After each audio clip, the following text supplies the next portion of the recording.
Hi hello friends, welcome back to my channel. ಎಲ್ಲರೂ ಹೇಗಿದ್ದೀರಾ? Super ಆಗಿದ್ದೀರಾ ಅಂತ ತಿಳ್ಕೊಂತೀನಿ. ನಾನು ಕೂಡ ಸೂಪರ್ ಆಗಿದ್ದೀನಿ. ಗೃಹಲಕ್ಷ್ಮಿಯರಿಗೆ 2 ಲಕ್ಷದವರೆಗೂ ಕೂಡ ಇಲ್ಲಿ ಹಣ ಸಿಗ್ತಾ ಇದೆ ಅಂತಲೇ ಹೇಳ್ಬೋದು.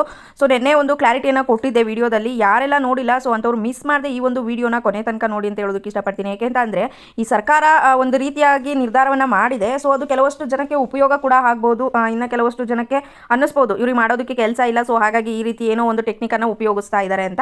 ಇನ್ನು ಕೆಲವೊಂದಿಷ್ಟು ಫಲಾನುಭವಿಗಳು ಇದರ ಒಂದು ಉಪಯೋಗವನ್ನು ಪಡೆದುಕೊಳ್ಬಹುದು. ಸೊ ಅದ್ರ ಬಗ್ಗೆ ಕಂಪ್ಲೀಟ್ ಆಗಿ ಇನ್ನೂ ಕೂಡ ಮಾಹಿತಿ ಬಂದಿಲ್ಲ. ಇವಾಗ ಕೊಟ್ಟಿರುವಂತಹ ಮಾಹಿತಿಯ ಪ್ರಕಾರ ನಾನು ಈ ಒಂದು ವಿಡಿಯೋದಲ್ಲಿ ನಿಮಗೆ ಕ್ಲಾರಿಟಿಯನ್ನು ಕೊಡ್ತೀನಿ. ಇದ್ರ ಜೊತೆಗೆ 23ನೇ ಕಂತಿನ ಹಣದ ಬಗ್ಗೆ ಅತಿ ಹೆಚ್ಚು ಫಲಾನುಭವಿಗಳು ಇಲ್ಲಿ ಕ್ವೆಶನ್ ಅನ್ನು ಮಾಡ್ತಾ ಇದ್ದೀರಾ. ಸೊ ಅದ್ರ ಬಗ್ಗೆನೂ ಕೂಡ ಕ್ಲಾರಿಟಿಯನ್ನು ಕೊಡ್ತೀನಿ. ವೆರಿ ಇಂಪಾರ್ಟೆಂಟ್ ಏನಂತ ಅಂದರೆ ವಿಡಿಯೋನ ಕೊನೆವರೆಗೂ ಕೂಡ ನೋಡಿ. ಯಾಕೆಂತಂದರೆ ಅರ್ಧಂಬರ್ಧ ನೋಡಿದ್ರೆ ನಿಮಗೆ ಯಾವುದೇ ರೀತಿಯಾದಂತಹ ಮಾಹಿತಿ ಕೂಡ ಅರ್ಥ ಆಗೋದಿಲ್ಲ. ಸೊ ನಾವು ಹೇಳೋದೇ ಒಂದು, ನೀವು ಅರ್ಥ ಮಾಡ್ಕೊಳ್ಳೋದೇ ಒಂದು ಆಗೋಗ್ಬಿಡುತ್ತೆ. ಹಾಗಾಗಿ ಕೊನೆವರೆಗೂ ಕೂಡ ವಿಡಿಯೋನ ನೋಡಿ. ವಿಡಿಯೋನ ಸ್ಟಾರ್ಟ್ ಮಾಡೋದಕ್ಕಿಂತ ಮುಂಚೆ ನೀವೇನಾದರೂ ಹೊಸದಾಗಿ ನಮ್ಮ ಚಾನಲ್ನ ನೋಡ್ತಾ ಇದ್ದರೆ ಸೊ ಪ್ಲೀಸ್ ಬೇಗ ಸಬ್ಸ್ಕ್ರೈಬ್ ಮಾಡ್ಕೊಳ್ಳಿ. ಒಂದು ವೇಳೆ ಏನಾದರೂ ಫೇಸ್ಬುಕ್ ಪೇಜಲ್ಲಿ ವಿಸಿಟ್ ಮಾಡ್ತಾ ಇದ್ದರೆ ಸೊ ಅಲ್ಲೂ ಕೂಡ ಫಾಲೋ ಮಾಡಿ, ಲೈಕ್ ಮಾಡಿ, ಕಮೆಂಟ್ ಮಾಡಿ, ಶೇರ್ ಮಾಡಿ, ಜೊತೆಗೆ ಸಪೋರ್ಟ್ ಮಾಡಿ. ಯಾರೆಲ್ಲ ಸಬ್ಸ್ಕ್ರೈಬ್ ಮಾಡ್ಕೊಂಡು ಸಪೋರ್ಟ್ ಮಾಡ್ತಾ ಇದ್ದರೆ ಎಲ್ರಿಗೂ ಕೂಡ ಹೃದಯಪೂರ್ವಕ ಧನ್ಯವಾದಗಳು. ಎಸ್ ಫ್ರೆಂಡ್ಸ್, ಎಲ್ರಿಗೂ ಕೂಡ ಕಾಡ್ತಿರುವಂತಹ ಪ್ರಶ್ನೆ ಅಂತ ಅಂದರೆ ಇಲ್ಲಿ ಮೊದಲನೇದಾಗಿ 22ನೇ ಕಂತಿನ ಹಣ ಏನೋ ರಿಸೀವ್ ಆಯಿತು, 23ನೇ ಕಂತಿನ ಹಣ ಯಾವಾಗ ಬಿಡುಗಡೆ ಮಾಡ್ತಾರೆ? ಸೊ ನಮ್ಮ ಖಾತೆಗಳಿಗೆ ಇನ್ನೂ ಕೂಡ ಬಂದೇ ಇಲ್ಲ. ಕೆಲವೊಂದು ಫಲಾನುಭವಿಗಳು 23 ಹೋಗಲಿ 24 ಕೂಡ ನಮ್ಮ ಖಾತೆಗೆ ಬಂದಿಲ್ಲ ಅಂತ ಕಮೆಂಟ್ ಮಾಡ್ತಾ ಇರ್ತೀರಾ. ಅದೇನು ಆ ರೀತಿ ಮಾಡ್ತೀರಾ ಅಂತ ನಮಗಂತೂ ಅರ್ಥ ಆಗೋದಿಲ್ಲ. 23ನೇ ಕಂತಿನ ಹಣನೇ ಇಲ್ಲಿ ಬಿಡುಗಡೆ ಆಗಿಲ್ಲ ಇನ್ನು, ಅಂಥದ್ರಲ್ಲಿ 24ನೇ ಕಂತಿನ ಹಣನೇ ಬಂದಿಲ್ಲ ನಮ್ಗೆ ಇನ್ನೂ ಕೂಡ ಅಂತ ಕಮೆಂಟ್ ಮಾಡ್ತೀರಾ. ಒಂದೊಂದ್ಸಲ ನೋಡಿದ್ರೆ ನಗು ಬರುತ್ತೆ. ಸೊ ಹಾಗಾಗಿ ಇಲ್ಲಿ ಸರ್ಕಾರದ ಕಡೆಯಿಂದ ಬಂದಿರೋ ಮಾಹಿತಿ ಏನಂತ ಅಂದರೆ ಇವಾಗ ಆಲ್ಮೋಸ್ಟ್ ನೋಡಿದ್ದೀರಾ 31st ನಾಳೆಯಿಂದ ನವೆಂಬರ್ ಸ್ಟಾರ್ಟ್ ಆಗ್ತಾ ಇದೆ. ಸೊ ಎಲ್ರಿಗೂ ಕೂಡ ಅಡ್ವಾನ್ಸ್ ಆಗಿ ನಾನು ಕನ್ನಡ ರಾಜ್ಯೋತ್ಸವದ ಶುಭಾಶಯಗಳನ್ನು ತಿಳಿಸ್ತಾ ಇದ್ದೀನಿ. ಇವಾಗ ನಾಳೆ ಏನು ನವೆಂಬರ್ ಸ್ಟಾರ್ಟಿಂಗ್ ಅಲ್ವಾ, ಸೊ ಮೊದಲನೇ ವೀಕ್ ಏನಿದೆ ಸೊ ಆ ಒಂದು ವೀಕಲ್ಲಿ ಏನು ಮಾಡ್ತೀವಿ, 23ನೇ ಕಂತಿನ ಹಣವನ್ನು ಬಿಡುಗಡೆ ಮಾಡ್ತೀವಿ ಅಂತ ಸರ್ಕಾರದ ಕಡೆಯಿಂದ ಮಾಹಿತಿ ಬಂದಿತ್ತು ಆಲ್ರೆಡಿ 1 ವೀಕ್ ಬ್ಯಾಕೇನೆ. ಸೊ ನೋಡೋಣ ನೆಕ್ಸ್ಟ್ ಈ ಒಂದು ವೀಕಲ್ಲಿ ಬಿಡುಗಡೆ ಮಾಡ್ತಾರಾ ಅಥವಾ ಏನಾದರೂ ಈ ಮಂತು ಕೂಡ ಇದೇ ರೀತಿ ಮುಂದಕ್ಕೆ ಕೇಳ್ಕೊಂಡು ಹೋಗ್ತಾರಾ ಅಥವಾ ಕೊನೆಯಲ್ಲಿ ಬಿಡುಗಡೆ ಮಾಡ್ತಾರಾ ಏನು ಅನ್ನೋದ್ರ ಬಗ್ಗೆ ಕ್ಲಾರಿಟಿ ಇಲ್ಲ. ಸೊ ಅದ್ರ ಬಗ್ಗೆ ನಾನು ಬಿಡುಗಡೆ ಆದಾಗ ನಿಮಗೆ ಕ್ಲಾರಿಟಿಯನ್ನು ಕೊಡ್ತೀನಿ ಅಂತ ಹೇಳೋದಕ್ಕೆ ಇಷ್ಟಪಡ್ತೀನಿ. ಟೋಟಲಾಗಿ ಹೇಳಬೇಕು ಅಂತ ಅಂದರೆ 23ನೇ ಕಂತಿನ ಹಣ ಇನ್ನೂ ಕೂಡ ಬಿಡುಗಡೆ ಆಗಿಲ್ಲ. ಜೊತೆಗೆ 22ನ ಯಾರೆಲ್ಲ ರಿಸೀವ್ ಮಾಡ್ಕೊಂಡಿದ್ದೀರಾ ಸೊ ಮಿಸ್ ಮಾಡದೆ ಕಮೆಂಟ್ ಮಾಡಿ ಅಂತ ಹೇಳೋದಕ್ಕೆ ಇಷ್ಟಪಡ್ತೀನಿ. ನೆಕ್ಸ್ಟು ಇಲ್ಲಿ ಗೃಹಲಕ್ಷ್ಮಿಯರಿಗೆ 2 ಲಕ್ಷದವರೆಗೂ ಕೂಡ ಹಣ ಸಿಗುತ್ತೆ ಅಂತ ಹೇಳಿದೆ ಅಲ್ವಾ. ನೆನ್ನೆ ಕೂಡ ವಿಡಿಯೋನ ಮಾಡಿ ಹಾಕಿದ್ದೆ. ನಿಮಗೆ ಅಲ್ಲಿ ಯಾರೆಲ್ಲ ನೋಡಿರ್ತೀರಾ ಅವರಿಗೆ ಕ್ಲಾರಿಟಿ ಸಿಕ್ಕಿರುತ್ತೆ. ಬಟ್ ಹೊಸದಾಗಿ ಯಾರೆಲ್ಲ ನೋಡ್ತಾ ಇದ್ದೀರಾ ಸೊ ಅಂಥವ್ರಿಗೆ ಒಂದು ಇನ್ಫಾರ್ಮೇಷನನ್ನು ಕೊಡ್ತೀನಿ ಪುಟ್ಟಾಗಿ. ಏನಂತ ಅಂದರೆ ಮಹಿಳೆಯರಿಗೆ 25,000ದಿಂದ 2 ಲಕ್ಷದವರೆಗೂ ಕೂಡ ಇಲ್ಲಿ ಗೃಹಲಕ್ಷ್ಮಿ ಫಲಾನುಭವಿಗಳು ಏನಿದ್ದೀರಾ ಸೊ ಆ ಒಂದು ಬೆನಿಫಿಟನ್ನು ಪಡ್ಕೋಬಹುದು.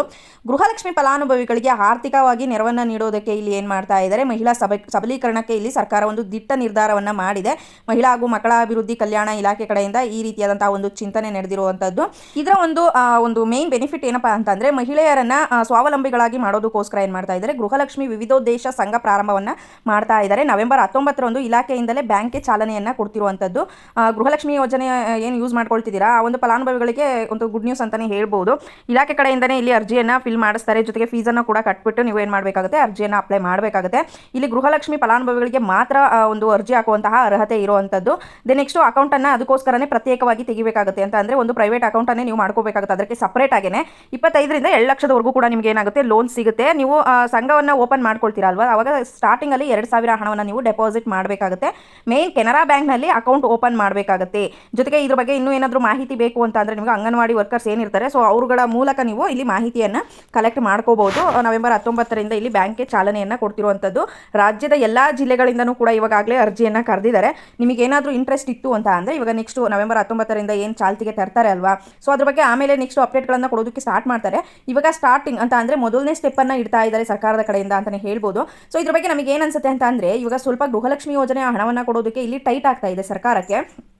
ಈ ಒಂದು ಸಂಘವನ್ನು ಓಪನ್ ಮಾಡಿದ್ರೆ ಗೃಹಲಕ್ಷ್ಮಿಯರು ಅವರು ಕೊಟ್ಟಂತಹ ಹಣವನ್ನು ಅವರ ಖಾತೆಗಳಿಗೆ ಜಮಾ ಮಾಡಿದಾಗ ಅದು ಸರ್ಕಾರಕ್ಕೆ ಹೋಗುತ್ತೆ ಅಲ್ವಾ. ಸೊ ನೆಕ್ಸ್ಟ್ ಕಂತನ್ನು ಬಿಡುಗಡೆ ಮಾಡೋದಕ್ಕೆ ಒಂದು ರೊಟೇಷನ್ ಇದ್ದಂಗೆ. ಇವಾಗ ನೋಡಿರ್ತೀರಾ ಅಲ್ವಾ, ಈಗ ಮಳೆ ಹೇಗೆ ನೀರು ಹಾವಿಯಾಗಿ ಮೋಡ ಆಗಿ ಕರಗಿ ಮತ್ತೆ ಮಳೆ ರೂಪದಲ್ಲೇ ಬರುತ್ತೆ ಅಂತ ಹೇಳ್ತಾರೆ ಅಲ್ವಾ. ಫಾರ್ ಎಕ್ಸಾಂಪಲ್ ಇದು ಕೂಡ ಅದೇ ರೀತಿ ಆಗ್ತಿರುವಂಥದ್ದು. ಅಂದರೆ ಬೆನಿಫಿಟ್ ಇದೆ, ಇಲ್ಲ ಅಂತ ಹೇಳೋದಕ್ಕಾಗೋದಿಲ್ಲ. ಯಾಕೆಂತಂದರೆ ಕಡಿಮೆ ಬಡ್ಡಿ ದರದಲ್ಲಿ ನಾವು ಸಾಲವನ್ನು ಕೊಡ್ತೀವಿ ಅಂತ ಮೊದಲೇ ಅನೌನ್ಸ್ ಮಾಡಿಬಿಟ್ಟಿದ್ರು. ಬಟ್ ಎಷ್ಟು ಬಡ್ಡಿ ದರದಲ್ಲಿ ಅಂತ ಇನ್ನೂ ಕೂಡ ಕ್ಲಾರಿಟಿಯನ್ನು ಕೊಟ್ಟಿಲ್ಲ. ನವೆಂಬರ್ 19ರ ನಂತರ ಇಲ್ಲಿ ಎಲ್ಲಾದ್ರ ಬಗ್ಗೆನೂ ಕೂಡ ಕ್ಲಾರಿಟಿ ಸಿಗುವಂಥದ್ದು. ಕೆಲವೊಬ್ಬರಿಗೆ ತುಂಬಾ ಹೆಲ್ಪ್ ಆಗುತ್ತೆ. ಏನಂತ ಅಂದರೆ ಸ್ವಂತವಾಗಿ ಏನಾದರೂ ಬಂಡವಾಳವನ್ನು ಹೂಡಿ ಬಿಸ್ನೆಸ್ ಅನ್ನು ಸ್ಟಾರ್ಟ್ ಮಾಡೋದಕ್ಕೆ ಮಹಿಳೆಯರಿಗೆ ತುಂಬಾ ಯೂಸ್ ಆಗುತ್ತೆ, ಇಲ್ಲ ಅಂತ ಹೇಳೋದಕ್ಕಾಗೋದಿಲ್ಲ. ಇದು ಓನ್ಲಿ ಫಾರ್ ಗೃಹಲಕ್ಷ್ಮಿ ಫಲಾನುಭವಿಗಳಿಗೆ ಮಾತ್ರ. APL ಅರ್ಹತೆ ಹೊಂದಿರೋರಿಗೆ ಯಾರಿಗೂ ಕೂಡ ಇಲ್ಲಿ ಇದು ಅಪ್ಲೈ ಆಗೋದಿಲ್ಲ. BPL ಕಾರ್ಡ್ ಹೋಲ್ಡರ್ಸ್ ಏನಿರ್ತಾರೆ ಗೃಹಲಕ್ಷ್ಮಿಯರು ಅವ್ರಿಗೆ ಮಾತ್ರ ಇದು ಅಪ್ಲೈ ಆಗುವಂಥದ್ದು. ಏನೋ ಸಾಲ ಕೊಡ್ತಾರಂತೆ ಅಂತ ಎಲ್ಲರೂ ಕೂಡ ಅರ್ಜಿ ಹಾಕ್ಬೋದು ಅನ್ನೋದು ತಪ್ಪು. ಗೃಹಲಕ್ಷ್ಮಿಯರಿಗೆ ಮಾತ್ರ ಈ ಒಂದು ಅವಕಾಶ ಇರುವಂಥದ್ದು. ಸೊ ಮಿಸ್ ಮಾಡದೆ ನೀವು ಆ ಉಪಯೋಗವನ್ನು ಪಡೆದುಕೋಬೋದು, ಇಲ್ಲ ಅಂತ ಹೇಳೋದಕ್ಕಾಗೋದಿಲ್ಲ. ಸೊ ಎಲ್ಲರೂ ಕೂಡ ಸೇರ್ಕೋಬೇಕಂತ ಕೇಳೋದಾದ್ರೆ ಕಂಪಲ್ಸರಿ ಅಂತ ಏನಿಲ್ಲ. ನಿಮಗೆ ಇಂಟ್ರೆಸ್ಟ್ ಇದ್ರೆ ಮಾತ್ರ ಈ ಒಂದು ಗೃಹಲಕ್ಷ್ಮಿ ವಿವಿಧೋದ್ದೇಶ ಸಂಘಕ್ಕೆ ನೀವು ಸೇರ್ಕೋಬಹುದು ಅಂತ ಹೇಳೋದಕ್ಕೆ ಇಷ್ಟಪಡ್ತೀನಿ. ಸೊ ಈ ಏನು ಇಂಟ್ರೆಸ್ಟ್ ಇಲ್ಲ ನಮಗೇನು ಬೇಡ ಅಂತ ಅನ್ನೋರು ಹಾಗೇನೆ ಸುಮ್ಮನೆ ಇರ್ಬೋದು. ಸೊ ಈ ಒಂದು ವಿಡಿಯೋ ಇಷ್ಟ ಆಗಿದೆ ಅಂತ ತಿಳ್ಕೊಂತೀನಿ. ಇಷ್ಟ ಆಗಿದ್ರೆ ಲೈಕ್ ಮಾಡಿ, ಜೊತೆಗೆ ಸಬ್ಸ್ಕ್ರೈಬ್ ಮಾಡ್ಕೊಳ್ಳಿ.